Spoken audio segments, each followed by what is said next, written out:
Some things aren't meant to shine right away. They take time and patience. But when they don't just glow, they endure. Ito ang makahulugang mensahe ni Bea Alonzo sa kanyang latest Instagram post. Ayon pa kay Bea, dala-dala niya ito sa bawat karanasan na nagsisilbing paalala kung ano ang pinili niyang panatilihin at pinakawalan at kung ano ang kanyang napagdesisyonan. I carry that reminder with me.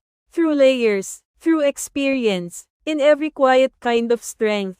Of what I've kept, what I've let go, and what I now choose to become, bahagi pa ng post ni Bea.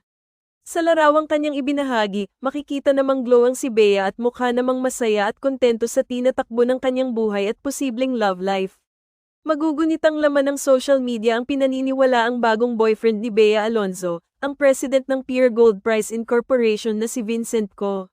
Makailang ulit nang nakitang magkasama at very attentive sa isa't isa sina Vincent at Bea.